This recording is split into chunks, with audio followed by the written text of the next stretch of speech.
Assalamualaikum warahmatullahi wabarakatuh. Halo Bapak Ibu guru hebat semua. Perkenalkan saya Ahmad Fauzi, calon guru penggerak angkatan 11 tahun 2024 Kota Tangerang. Izinkan saya untuk menyampaikan tugas refleksi diri modul 1.1, yaitu tentang internalisasi dan refleksi dari gagasan Ki Hajar Dewantara. Bapak Ibu guru hebat pasti sudah tidak asing lagi dengan tokoh ini. Ya, beliau adalah Ki Hajar Dewantara, Bapak Pendidikan Indonesia. Di audio vlog ini, saya akan menyampaikan dua hal. Yang pertama, mengenai intisari pemikiran Ki Hajar Dewantara tentang pendidikan. Yang kedua, pandangan diri saya sebagai pembelajar atau guru dan pembelajar atau murid dalam kaitannya dengan pemikiran Ki Hajar Dewantara. Yang pertama akan saya sampaikan adalah tentang intisari pemikiran Ki Hajar Dewantara tentang pendidikan. Intisari pemikiran Ki Hajar Dewantara tentang pendidikan terbagi menjadi empat. Pertama, pendidikan adalah landasan peradaban suatu bangsa. Menurut Ki Hajar Dewantara, pendidikan adalah tempat persemaian benih-benih kebudayaan dalam masyarakat. Ki Hajar Dewantara memiliki keyakinan bahwa untuk menciptakan manusia Indonesia yang beradab, maka pendidikan menjadi salah satu kunci utama untuk mencapainya.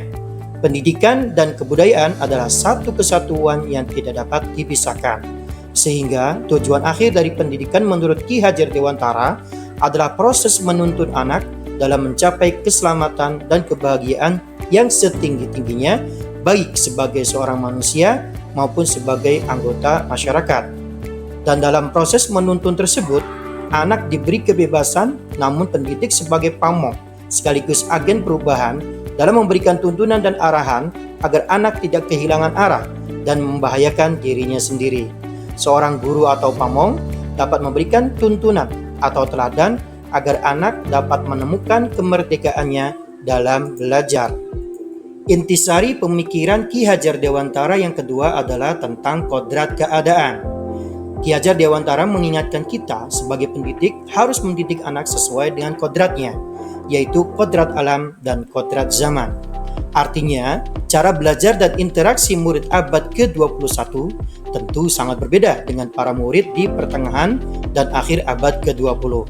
Kodrat alam Indonesia dengan memiliki dua musim, yaitu musim hujan dan musim kemarau, serta bendangan alam mulai dari pesisir pantai hingga pegunungan, memiliki keberagaman dalam memaknai dan menghayati hidup. Demikian pula dengan zaman yang terus berkembang, dinamis, mempengaruhi cara pendidik menuntun para murid-muridnya. Intisari pemikiran yang ketiga adalah bahwasanya pendidikan dan kebudayaan sebagai pemimpin perubahan. Pendidikan dan kebudayaan harus bersifat dinamis, terus bergerak dan menggerakkan sekitarnya sesuai kodrat alam dan zamannya. Artinya, perubahan bagi pendidikan dan kebudayaan adalah bersifat kekal. Menurut Ki Hajar Dewantara, perubahan harus memuat tiga prinsip, yaitu yang tercantum dalam asas Trikon. Yang pertama, kontinuitas, yang kedua, konvergensi, yang ketiga, konsentris. Apa saja maksud dari tiga hal tersebut? Asas perubahan yang pertama adalah kontinuitas. Maksudnya, perubahan harus berakar dan berpegang pada kebudayaan masyarakat. Namun tetap ada dialog kritis, sehingga kontinuitas dari perubahan terjaga dengan baik. Ki Hajar Dewantara juga mengingatkan para pendidik untuk tetap terbuka, namun tetap waspada terhadap perubahan-perubahan yang terjadi. Beliau berkata, waspadalah, carilah barang-barang yang bermanfaat untuk kita, yang dapat menambah kekayaan kita dalam hal kultur lahir atau batin. Jangan hanya meniru, hendaknya barang baru tersebut dilaraskan lebih dahulu. Ki Hajar Dewantara menggunakan kata barang-barang sebagai simbol dari tersedianya hal-hal yang dapat kita tiru. Namun, selalu menjadi pertimbangan bahwa Indonesia juga memiliki potensi-potensi kultural yang dapat dijadikan sebagai sumber belajar. Inilah yang dimaksud dengan adanya dialog kritis dalam perubahan, baik dalam pendidikan maupun kebudayaan. Asas perubahan yang kedua adalah konvergensi. Maksudnya adalah perubahan harus bertumpu dan memperkuat pada nilai-nilai kemanusiaan. Artinya, pendidikan dan perubahan harus memanusiakan dan memperkuat kemanusiaan. Asas perubahan yang ketiga adalah konsentris. Maksudnya adalah perubahan harus menghargai keragaman dan keunikan yang ada, tidak untuk diseragamkan. Ki Hajar Dewantara pun menyatakan, anak-anak tumbuh berdasarkan kekuatan kodratnya yang unik. Tak mungkin seorang pendidik mengubah padi menjadi jagung atau sebaliknya. Maka dari itu, esensi pendidikan haruslah memerdekakan. Manusia merdeka adalah manusia yang hidupnya, baik lahir atau batin, tidak tergantung pada orang lain, akan tetapi bersandar atas kekuatan sendiri. Dengan demikian, anak juga secara sadar memahami bahwa kemerdekaan dirinya juga mempengaruhi kemerdekaan anak lain. Inti pemikiran yang keempat dari Ki Hajar Dewantara adalah apa yang harus berubah dan bertambah. Menurut Ki Hajar Dewantara, yang harus berubah dan bertambah dalam pendidikan adalah adanya nilai budi pekerti. Budi pekerti merupakan keselarasan atau keseimbangan hidup antara cipta, rasa, karsa, dan karya. Keselarasan hidup anak dilatih melalui pemahaman kesadaran diri yang baik tentang kekuatan dirinya, kemudian dilatih mengelola diri agar mampu memiliki kesadaran sosial bahwa ia tidak hidup sendiri dalam relasi sosialnya, sehingga ketika membuat sebuah keputusan yang bertanggung jawab dalam kemerdekaan dirinya dan kemerdekaan orang lain. Menurut Ki Hajar Dewantara, keluarga menjadi tempat yang utama dan yang paling baik untuk melatih pendidikan sosial dan karakter yang baik bagi seorang anak. Keluarga merupakan tempat bersemainya pendidikan yang sempurna bagi anak untuk melatih kecerdasan budi pekerti atau pembentukan watak individual. Keluarga juga merupakan sebuah ekosistem kecil untuk mempersiapkan hidup anak dalam bermasyarakat dibanding dengan institusi pendidikan lainnya. Ki Hajar Dewantara menganggap pendidikan bukan hanya tentang penguasaan materi pelajaran, tetapi juga tentang pembentukan karakter siswa yang kuat.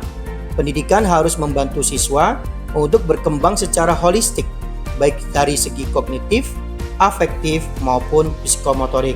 Sehingga diharapkan anak didik kita menjadi individu berkompetensi holistik yang tidak saja luas ilmunya, namun juga memiliki karakter yang baik, mandiri, dan tangguh, sehingga dapat memberikan kontribusi yang berarti kepada masyarakat dengan tetap menjaga keharmonisan dengan lingkungannya dan mampu menjadi pemimpin yang mampu memimpin dan memajukan masyarakatnya. Adapun relevansi yang paling utama dalam filosofi pendidikan menurut Ki Hajar Dewantara adalah pendidikan dan pendidik harus memandang hormat dan selalu berorientasi pada anak. Adapun pembahasan kedua adalah mengenai pandangan diri saya sebagai pembelajar atau guru dan pembelajar atau murid dalam kaitannya dengan pemikiran Ki Hajar Dewantara. Sebagai seorang guru atau pembelajar, saya berusaha memberikan pembelajaran yang sesuai dengan kodrat alam dan zaman peserta didik. Misalnya, dengan memberikan pembelajaran yang kreatif, inovatif, dan menyenangkan bagi peserta didik. Di antaranya, dengan melakukan pembelajaran sambil bermain sehingga menarik perhatian peserta didik. Atau melakukan pembelajaran yang bermakna serta menanamkan nilai-nilai budi pekerti. Adapun saya sebagai seorang pembelajar atau murid, saya harus terus belajar sepanjang hayat saya. Saya harus selalu memantaskan diri saya sebagai pendidik dengan meningkatkan kemampuan dan kompetensi saya melalui mengikuti berbagai diklat, pelatihan, komunitas belajar, dan selalu belajar hal-hal yang baru mengikuti perkembangan zaman. Demikian audio vlog internalisasi dan refleksi saya tentang filosofi pendidikan Ki Hajar Dewantara. Terima kasih atas perhatiannya dan salam guru-guru hebat Indonesia. Wassalamualaikum warahmatullahi wabarakatuh.